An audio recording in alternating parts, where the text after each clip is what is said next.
A narcissist's greatest weakness isn't what you think. It's not their ego, it's their lack of control. And with the right mindset, you can turn that weakness into your greatest advantage. In a world full of people who thrive on manipulation, ego, and control, Stoic philosophy offers a weapon they can't fight against: your unshakable calm. In this video, we'll break down the timeless wisdom of Marcus Aurelius, Epictetus, and Seneca, and show you exactly how to handle a narcissist without losing your peace, your dignity, or your mind.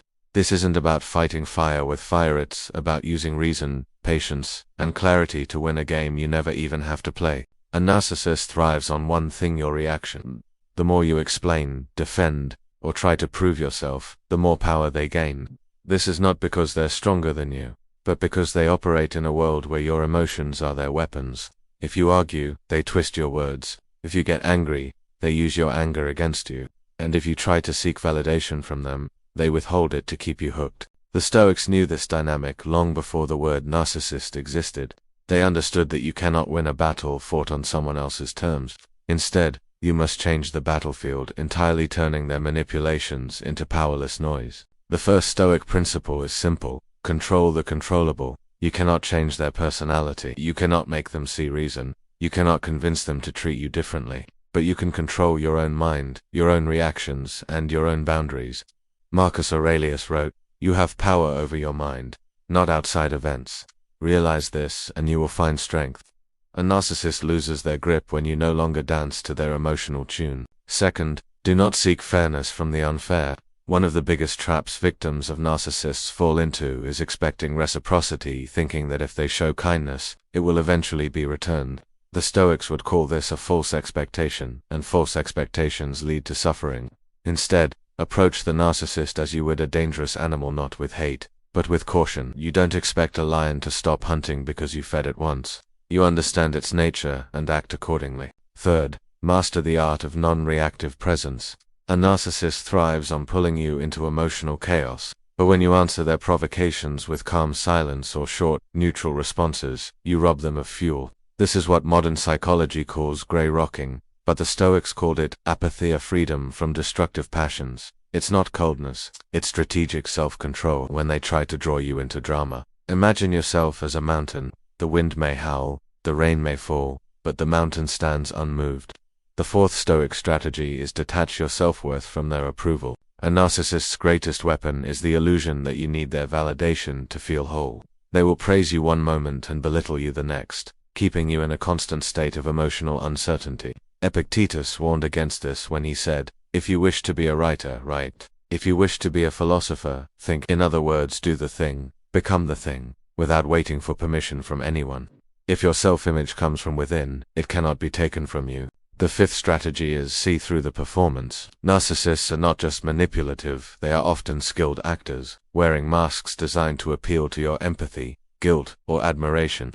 The Stoics taught the value of piercing appearances and looking at reality without embellishment. When someone flatters you excessively, recognize it for what it is: an investment in future control. When they play the victim, ask yourself, what do they gain from this story? By analyzing motives, instead of getting lost in emotions, you strip the disguise from their words. The sixth principle is choose your battles or choose none at all. In a narcissist world, winning is not about truth, but about dominance. If you try to correct every lie or defend against every insult, you're playing their game endlessly. Seneca advised, "The greatest remedy for anger is delay." Sometimes the most strategic move is no move, allowing the narcissist to reveal themselves without you expending energy. The moment you stop fighting for their acknowledgement is the moment you reclaim your freedom. The seventh strategy is weaponize silence. Silence unnerves narcissists because it removes their control over the narrative. They want a reaction to feed off of, to twist, to escalate. When you respond with nothing, no expression, no argument, they are left holding their manipulation with nowhere to put it. Marcus Aurelius wrote, "Be like the rock that the waves keep crashing over. It stands unmoved and the raging of the sea falls still around it." Your silence becomes that rock. Finally, understand the eighth Stoic truth: walking away is the ultimate victory. Stoicism is not about staying in toxic situations to prove your endurance, is about living in accordance with virtue and reason. Sometimes the bravest, most calculated move is to remove yourself entirely. This is not weakness. This is strategic retreat to protect your peace, your mind, and your dignity. The third key to outsmarting a narcissist is to understand that they operate in a constant state of ego preservation. Every word, every gesture, every interaction is filtered through the question, does this make me look superior? Once you realize that, you no longer fall into the trap of debating with them on their terms. You stop feeding their self-image and start directing your energy toward things you can control. Epictetus reminds us, we cannot choose our external circumstances, but we can always choose how we respond to them. That's the core of Stoic self-mastery, refusing to let someone else dictate your emotional climate. Narcissists thrive when they sense you're emotionally invested in defending yourself. The Stoic, however, understands that silence, or a calm acknowledgement without validation, is more powerful than any defensive argument. You're not ignoring them. You're strategically denying them the emotional payoff they crave. Another tactic is to set what Marcus Aurelius called an inner citadel, a mental fortress they cannot penetrate. This means defining your values, knowing what truly matters to you, and measuring your worth by your own standards, not theirs. Narcissists often deploy subtle guilt, criticism, or flattery to make you dance to their tune. But when you've fortified your mind, those attempts pass through you like arrows hitting a shield. You see their behavior for what it is, an attempt to manipulate, and you remain rooted in self-respect. This requires practice, because the human tendency is to want validation, to want to be understood. But Stoicism teaches that not every battle is worth fighting, and not every person is worth convincing. Finally, remember that a narcissist's biggest weakness is their dependence on external validation. If you stop supplying it, they often lose interest or become visibly frustrated. This isn't about winning in the sense they understand it, it's about removing yourself from their game entirely. You shift the dynamic from reaction to choice. In doing so, you make their power over you vanish, because their influence exists only when you allow them to occupy your mental space. As Seneca wrote, we suffer more often in imagination than in reality. When you stop imagining that their opinion defines you, you reclaim all the energy you've been giving away.